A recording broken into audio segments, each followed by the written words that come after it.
देश की सीमाओं की रक्षा में दिन रात लगे हमारे वीर जवानों के साथ चट्टान की तरह खड़े हैं। उनकी वीरता, उनके कौशल, उनकी सूझबूझ पर देश अटूट विश्वास रखता है। इस सर्वदलीय बैठक के माध्यम से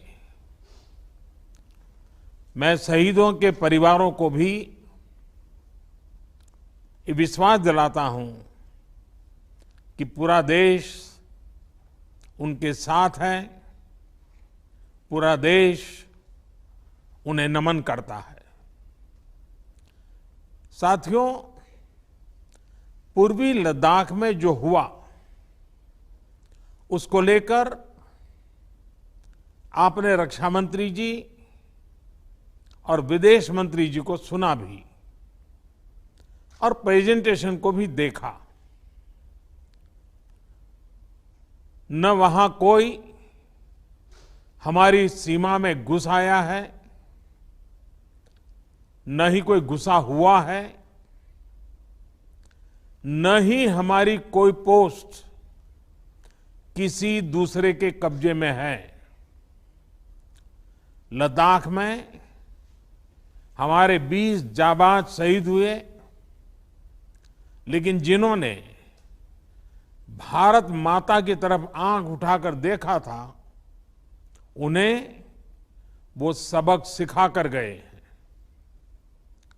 उनका ये शौर्य, ये बलिदान हमेशा हर भारतीय के मन में अमिट रहेगा।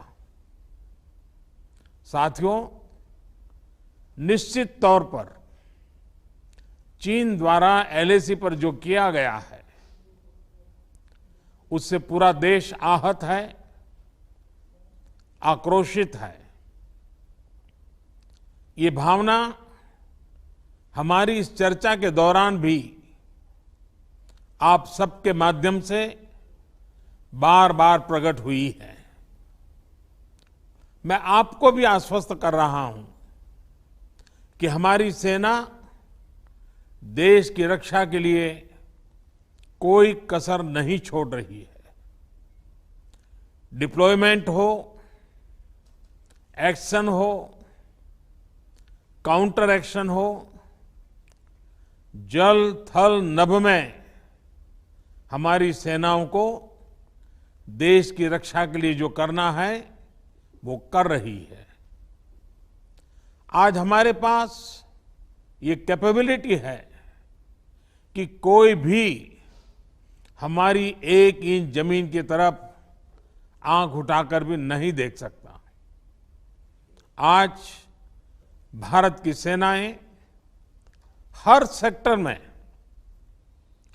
एक साथ मूव करने में पूरी तरह सक्षम है।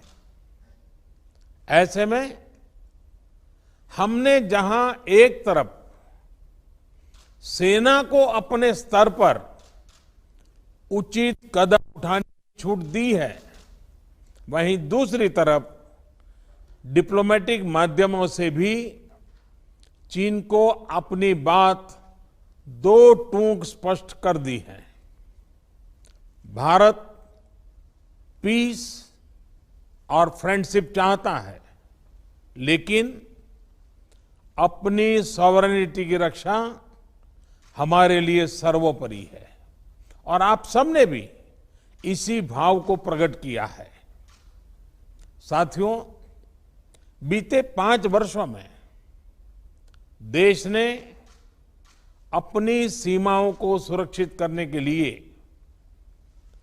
बॉर्डर एरिया में इंफ्रास्ट्रक्चर डेवलपमेंट को प्राथमिकता दी है। हमारी सेनाओं की दूसरी आवश्यकताओं जैसे फाइटर प्लेन्स, आधुनिक हेलीकॉप्टर, मिसाइल डिफेंस सिस्टम आदि पर भी हमने बहुत बल दिया है। नए बने हुए इंफ्रास्ट्रक्चर की वजह से खासकर एलएसी में अब हमारी पेट्रोलिंग की कैपेसिटी भी बढ़ गई है।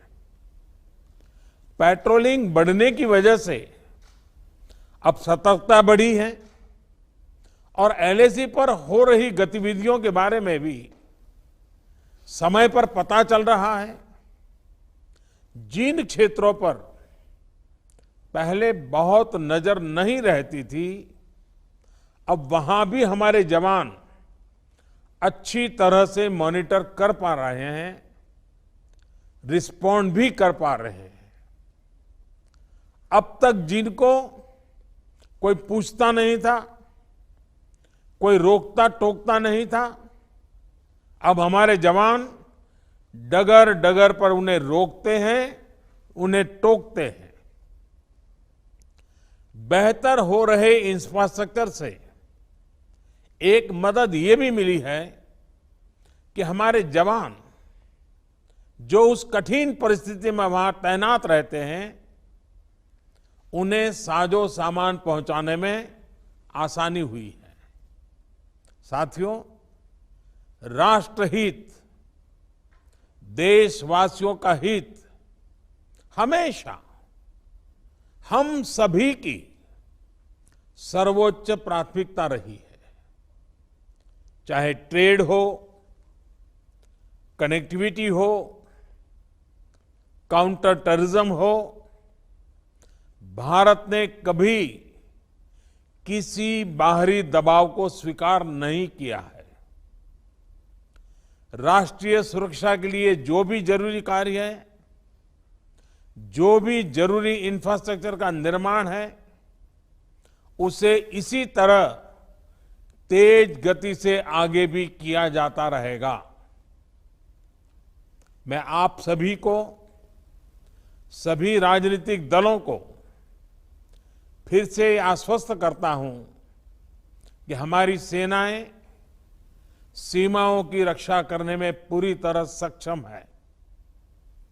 हमने उन्हें यथोचित कार्रवाई के लिए पूरी छूट दी हुई है।